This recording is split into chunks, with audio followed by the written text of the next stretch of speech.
नमस्कार, मैं हूं रवि प्रकाश और यह कार्यक्रम है संप्रति। आप सब लोग को पता है कि सरायकेला से पूरी निकलकर पूरी दुनिया में पहचान बनाने वाले शशधर आचार्य को पद्मश्री मिल चुका है। पिछली बार जब सरकार ने उन्हें पद्मश्री देने की घोषणा की थी तो हम लोगों ने उन्हें स्टूडियो में आमंत्रित किया था। उन्होंने अपने व्यस्ततम समय से हमें समय दी और हमने एक अच्छी बातचीत की थी जो प्रसारित हुई डीडी झारखंड के चैनल पे और हमारे यूट्यूब चैनल पे भी वो इंटरव्यू अब भी मौजूद है। और आज जब राष्ट्रपति जी ने पद्मश्री से अलंकृत कर दिया है उन्हें, क्योंकि बीच में कोरोना जैसी महामारी थी वैश्विक, जिसकी वजह से सारे कार्यक्रम रुक गए थे, तो ये अलंकरण समारोह होने में थोड़ा विलंब हुआ। और अब जब अलंकरण समारोह हो चुका है, हमने फिर से अनुरोध किया पद्मश्री शशधर आचार्य जी से कि आप हमारे स्टूडियो में आइए, कुछ बातें करते हैं। और बातें इसलिए करते हैं ताकि लोग जान सकें कि छऊ क्या है और छऊ किस तरीके से सरायकेला जैसे कस्बे से निकलकर आज पूरी दुनिया में अपना डंका बजा रहा है।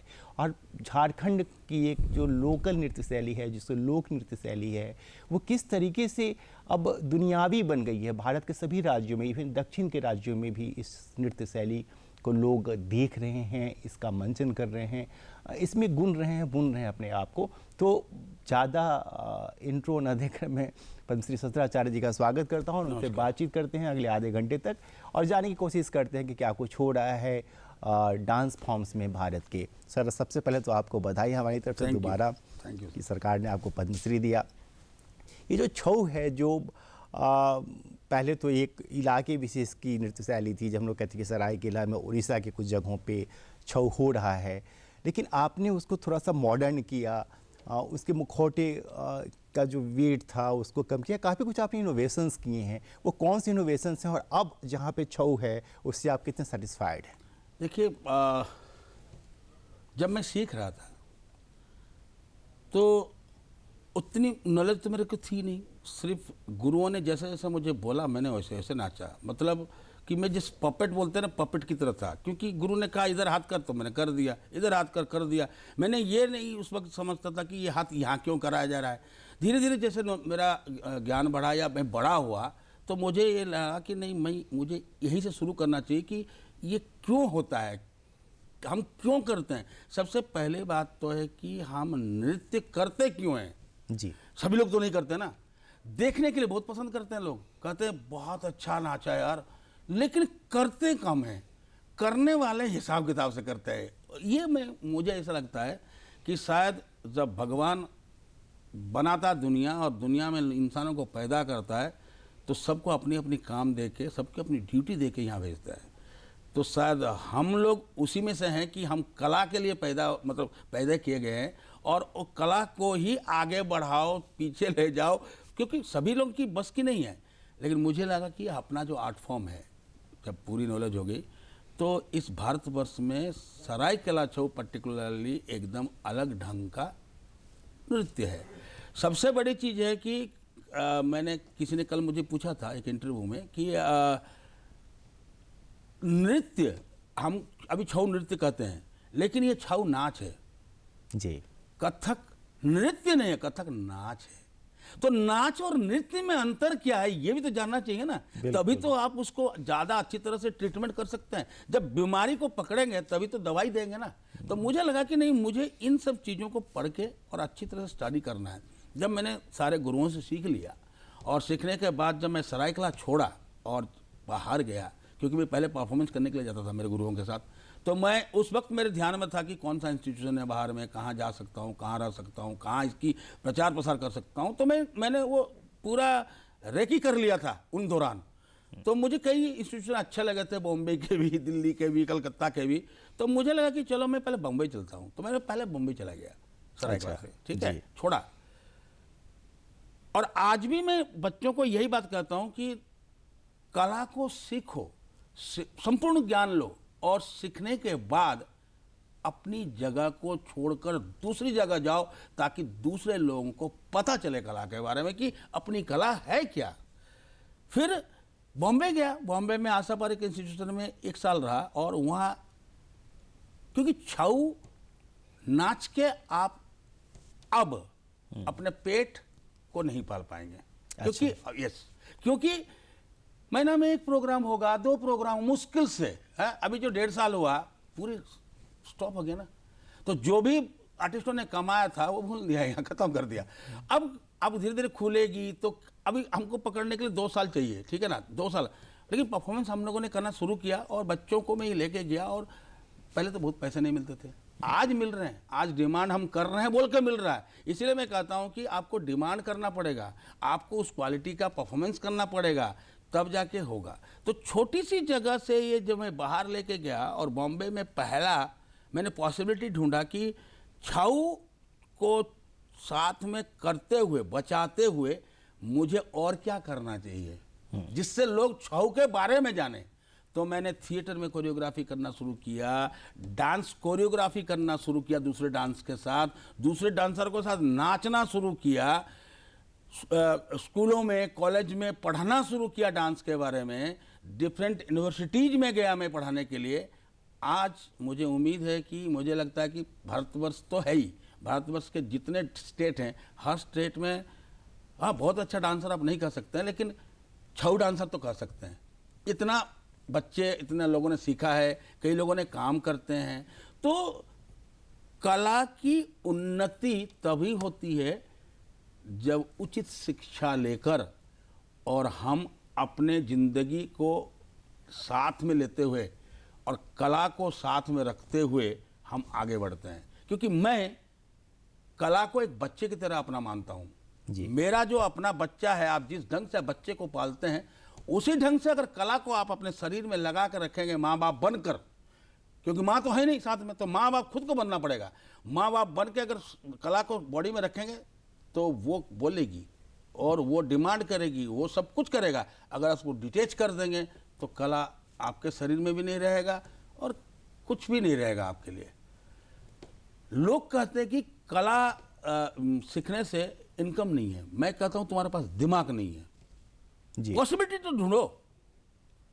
अभी आप ही देख लीजिए, आप एंकरिंग करते हैं, अगर कल को मैं आपको बोलूं कि सर चलिए मेरे डांस फेस्टिवल मैं कर रहा हूं और आप उस डांस फेस्टिवल में मेरा बन जाइए एंकर, तो वो एक अलग फील्ड है, बिल्कुल उसका एंगल अलग है, लेकिन ये पॉसिबिलिटी तो है ना कि आप ऐसा कर सकते हैं। तो ये पॉसिबिलिटी हमें ढूंढना चाहिए। यहाँ के लोग क्या है कि यही दे दो, यहाँ कोई नहीं देगा। कल भी मैं यही बात बोला कि यहाँ कुछ नहीं मिलने वाला है। यहाँ से सीखो, यहाँ को बचा के रखो, सब कुछ करो, लेकिन पॉसिबिलिटी ढूंढो बाहर जाके, तभी तो होगा। सर आज केवल इंडिया नहीं, विदेशों में, क्योंकि ये एक ऐसी कला है, मैं भी थोड़ी देर में आपको उस कला के बारे में बताऊँ। सूक्ष्म चीज जो बारीकी होती है जिसे लोग समझते नहीं है, वो समझने की कोशिश भी नहीं कर रहे, सिर्फ नाचते हैं। नाचने से नहीं होता सर, उन बारीकियों को जानना भी जरूरी है, तभी तो आप अच्छी तरह से अपनी कला को समझा सकते हैं, किसी को समझाना है तो। जी बिल्कुल। तो ये ट्रेनिंग की सरायकला में अभाव है सर, अपने कला क्षेत्र में ये ट्रेनिंग की आज बहुत अभाव है कि 2 डांस सीखा और गुरु बन गया, तो ये प्रॉब्लम है सर। हमें तो, मुझे तो मैं तो कहता हूँ कि मैं अभी गुरु हूँ नहीं, मैं तो सर ऐसे जिंदगी भर इसके साथ लड़ते रहूंगा तो कुछ ना कुछ सीखने मिलता है। अगर मैं 10 लड़कों को सिखाता हूँ एक ही मूवमेंट, सिंगल मूवमेंट है, आप ही देख लीजिए सर, एक सेंटेंस किसी को दे दीजिए, 10 लड़कों को खड़ा कर दीजिए और बोलो कि भैया इसको पढ़ो, पढ़ेंगे आप देखिए 10 तरह का पढ़ाई होगा वहाँ। बिल्कुल। ठीक इसी तरह सर जब मैं किसी को मूवमेंट सिखाता हूँ तो मुझे 10 मूवमेंट दिखते हैं, तो मेरे जिंदगी में तो 10 मूवमेंट मैंने सीख लिया ना सर। ये क्रिएटिविटी को छोड़ना नहीं चाहिए और पॉसिबिलिटी को ढूंढना चाहिए इंसानों को, तभी जाके ये कला आगे जाएगी। तो विदेशों में ये कला सर इतना मशहूर क्यों हुआ, जी प्रश्न यही है। तो मुझे ऐसा लगता है कि विदेश जो है सर, जो वेस्टर्न कंट्री है, वो वेस्टर्न कंट्री में लैंग्वेज, देखिए सबसे बड़ी तकलीफ क्या होता है सर कि भाषा। अब आप बिहार से हैं, मैं झारखंड से हूं, या कोई तमिलनाडु से है, अब अपनी अपनी भाषाओं में वो कला है सर, है ना। तो तमिलनाडु का भाषा हम नहीं समझ सकते तो विदेश वाले कहां समझेंगे सर। ये डांस फॉर्म एक ऐसा न्यूट्रल डांस फॉर्म है सर, जिसे कहते हैं, जैसे ये बेस्ड ऑन अंगिका अभिनय, शरीर से बोलते हैं, हम बात करते हैं, तो फिजिकल जो है सर वो यूनिवर्सल लैंग्वेज है, उसका उसको यूनिवर्सल लैंग्वेज है। आप आओ, अरे जा, बोलने की जरूरत नहीं, वो आ जाएगा, जा बैठ जा, बैठ गया। तो ये यूनिवर्सल लैंग्वेज है, इसको आप कहीं भी जाइए, फ्रांस, इटली, कहीं भी आप करके दिखाएंगे तो वो समझ जाएगा अगला ऑडियंस। तो इसीलिए सर इस कला की ज़्यादा महत्व वहाँ है कि इसमें कोई सॉन्ग नहीं है, इसमें कोई गाना नहीं है, कोई अपना लैंग्वेज का बाहर नहीं है, यूनिवर्सल लैंग्वेज है जिस लैंग्वेज को लेके इस डांस फॉर्म को बनाया गया है। ठीक है सर। दूसरा चीज़ क्या है कि छऊ की जो बारीकियां हैं, जैसे हम जब अंदर जाते हैं कला के बारे में चर्चा करते हैं सर, जितने डांस फॉर्म हमारे भारतवर्ष में अभी हैं, चाहे वो फोक हो, चाहे वो ट्रेडिशनल हो, चाहे वो क्लासिकल हो। एक तो सबसे पहली बात है सर, मैं ये बोलना चाहता हूँ कि क्लासिकल जो शब्द है वो हमारा भारत का नहीं है सर, हमारा है शास्त्रीय। क्लासिकल वेस्टर्न शब्द है सर, कोरियोग्राफी वेस्टर्न शब्द है सर, इम्प्रोवाइजेशन वेस्टर्न शब्द है। ये शब्द आज से 20 साल पहले मैं सुना नहीं था सर। मैं फर्स्ट टाइम जब सिंगापुर में गया तो मल्टीमीडिया देखते हुए वहाँ इंस्टॉलेशन, कोरियोग्राफी, ये सब शब्द मेरे कानों में आया है सर। 20 साल पहले की बात उधर। लेकिन मुझे लगता है कि अपने पास है नहीं, क्या अपने पास है सर, आप हम यूटिलाइज नहीं करते। मैं आपको बताता हूँ कोरियोग्राफी में क्या है, हमारे पास जो शब्द है वो है उपज, to create something new. What do you mean by choreography? Choreography वही है सर। और जो कोरियोग्राफी में आज कर रहा है वो सोचता डिजाइन को, design is not choreography sir. 100 लोगों को काम कराने से कोरियोग्राफी नहीं होता, एक की भी कोरियोग्राफी होता है सर। हमारे आइटम्स की कोरियोग्राफी नहीं हुई है, गुरुओं ने बनाया ना 16, तो 16 भी तो कोरियोग्राफी है सर। कोरियोग्राफी क्या है? हमारे नाट्य शास्त्र कहता है मंडला, चारी, उत्प्लावना, भ्रमरी, ये सब क्या है सर?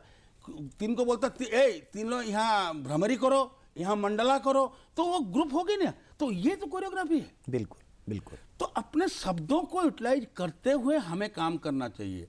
और इस कला में सर बेखूबी एक चीज है कि अगर मैं आपको कृष्ण बना दूं मेकअप कर कर, तो मैं आइडेंटिफाई कर सकता हूं कि ये आप हैं।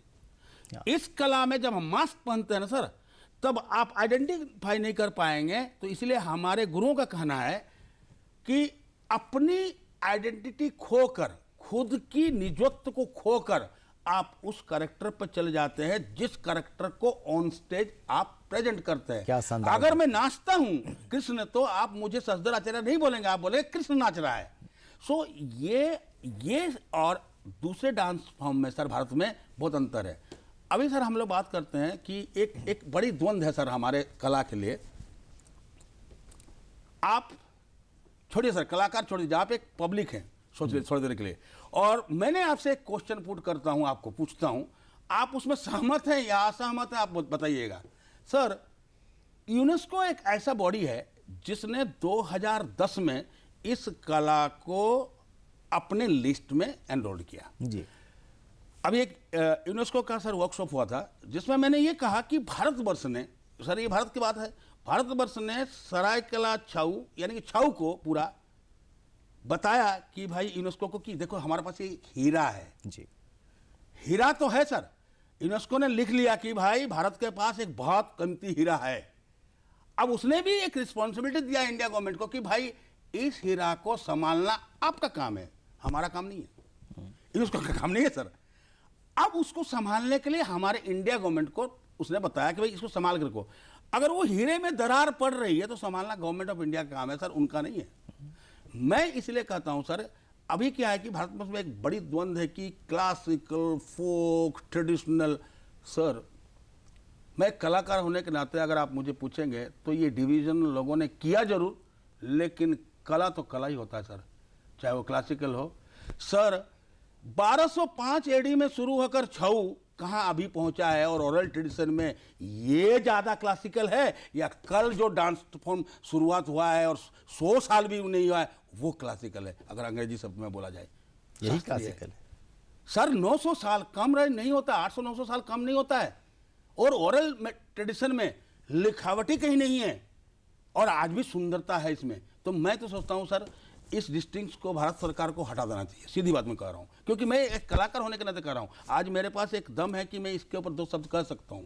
और जहां तक सरायकला छऊ की बात है सर, मैं आज ऐलान करता हूं सर, ये पूरी की पूरी अभी तो झारखंड में हम लोग हैं, झारखंड स्टेट का क्लासिकल आर्ट फॉर्म है, शास्त्रीय नृत्य है, इसमें कहीं फोक। सर यहाँ ये कला उत्पत्ति जरूर हुई है, लेकिन ये ट्राइबल बेल्ट है, ट्राइबल लोग पहले नहीं करते थे। ये मैं आज ऐलान करता हूँ। ये जो यूट्यूब में चैनल में देखता हूँ ना सर, मुझे बहुत दुख लगता है, क्योंकि ये कला शाश्वत कला ओड्रोदेश का है, उड़ीसा का है सर। जी। ये एरिया था, बांट दिया अपने, एक अलग चीज है ना।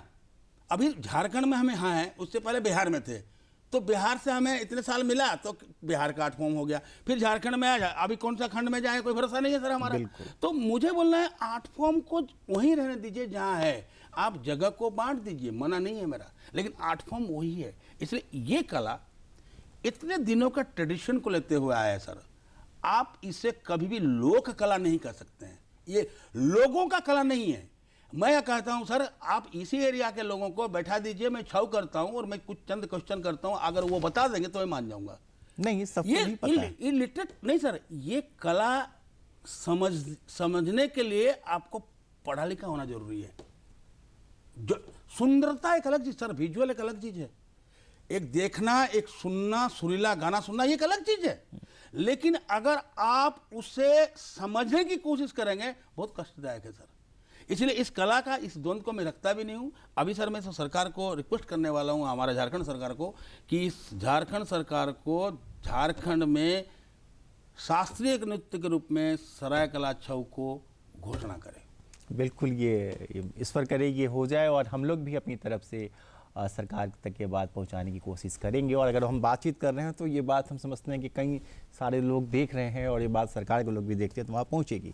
एक चीज़ और है, जब वो मुंबई गए थे, या फिर मतलब जब बॉम्बे था, फिर आप NSD आए, दिल्ली जब आप आए हैं, और दिल्ली में जब आप बच्चों को पढ़ा रहे हैं, आपने थिएटर किया, आपने डांस को कई जगहों पे पहुंचाया, ये जर्नी क्या है? ये जर्नी ऐसा है जरा कि मैं बताइए। जब बॉम्बे गया ना, तब वहाँ पे आशा पारेख के इंस्टीट्यूशन में गुरुकुल क्लासिकल डांस अकेडमी था, ठीक है।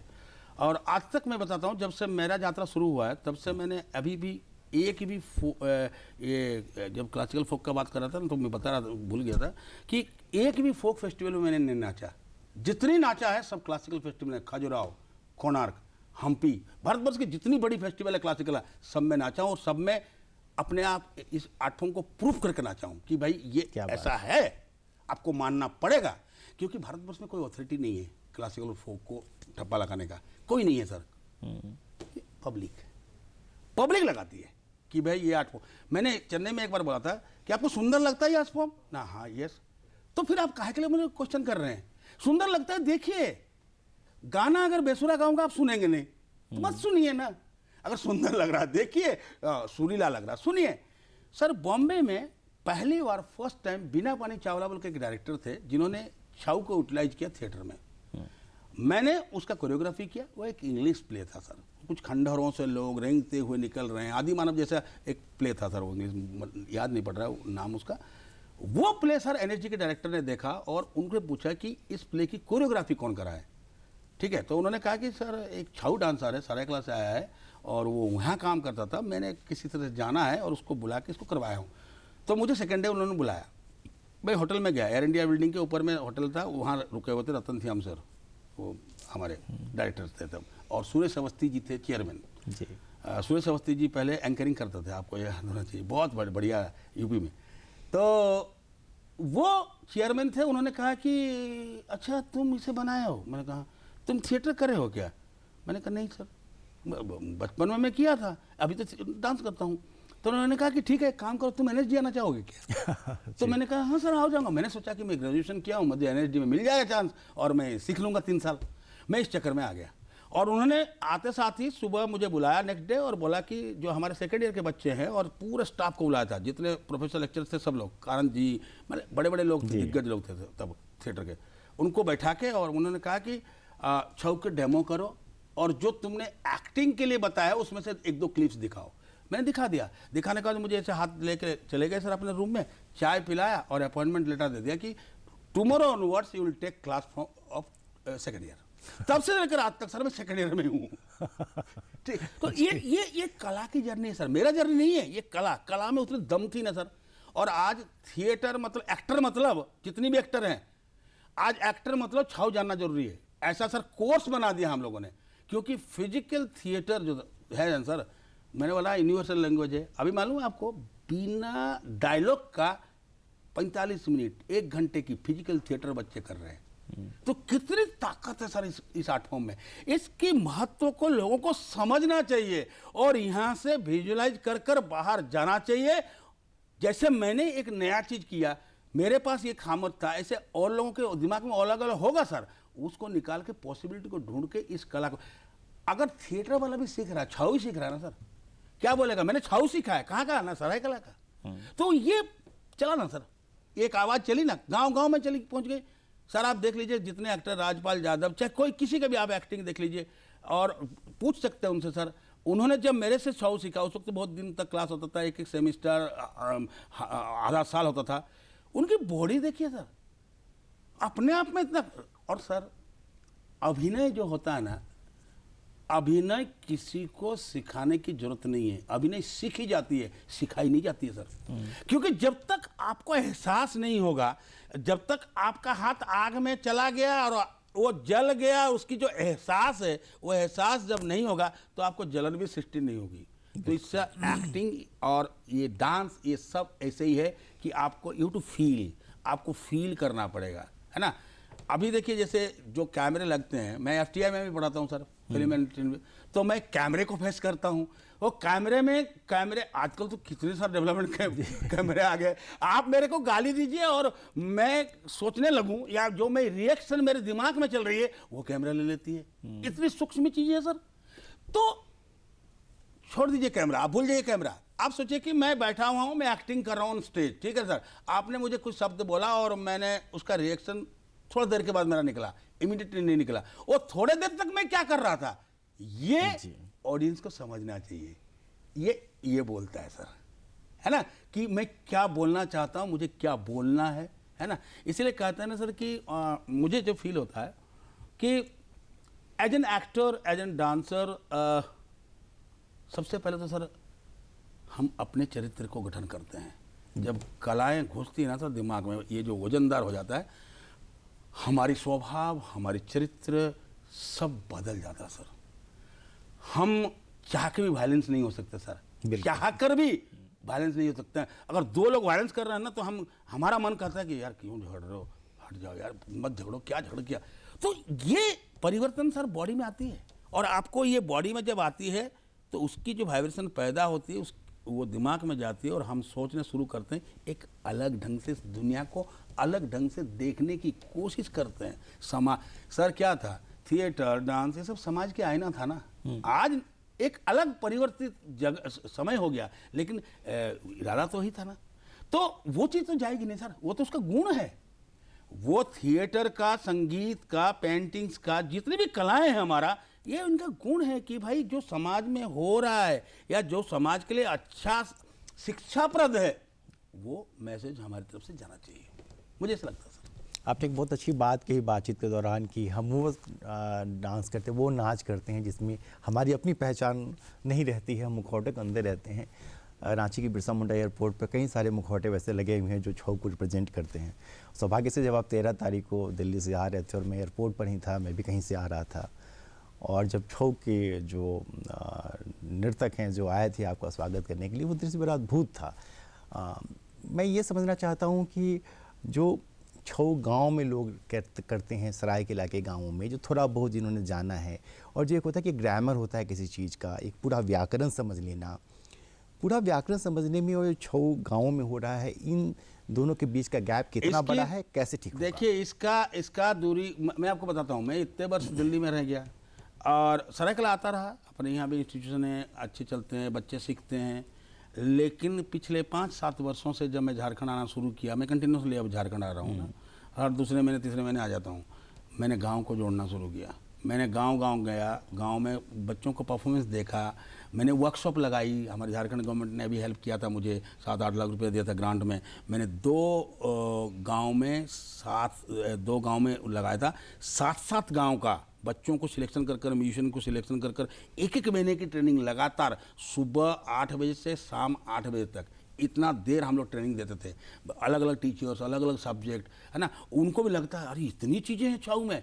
तो क्योंकि सर गांव वाले शहर से देख के करते हैं, वहाँ कोई गुरु नहीं जाता है, तो इसलिए थोड़ा अपभ्रंश होता है। तो वही इन चीज़ों को देखते हुए यहाँ के लोगों को लगा कि ये ट्राइबल डांस है। सच्ची में मैं जो फील किया, लेकिन मैं जो फील किया सर अभी, कि गांव के जितने लोग हैं, जितने लड़के हैं, उनमें इतनी एनर्जी है, उनमें इतनी ब्रेन है कि उनको अगर सही ढंग से ट्रेनिंग दी जाए तो वो भी हमारे मुकाबले में काम करेंगे सर वो। और मेरा उम्मीद है और विश्वास है, मैं इस पर चल भी रहा हूँ सर, इसका कार्यरत हूँ कि हमारा गांव-गांव के बच्चे जो कर रहे हैं उनको कोई ट्रेन न करने, मैं तो सर जरूर करूँगा। ये मेरा प्रण है, क्योंकि इंस्टीट्यूशन ने और इस कला ने मुझे बहुत कुछ दिया सर। मैं जीरो से हीरो बनाऊं, कुछ नहीं था सर, मेरा कुछ भी नहीं था, मैं आपको बताऊं। हाँ, पढ़ा लिखा जरूर था सर मैं, इसमें कोई संदेह नहीं है, लेकिन आज उनको मुझे देनी है जिन्होंने मुझे दिया है। तो क्या दिया सर? कला ने दिया है।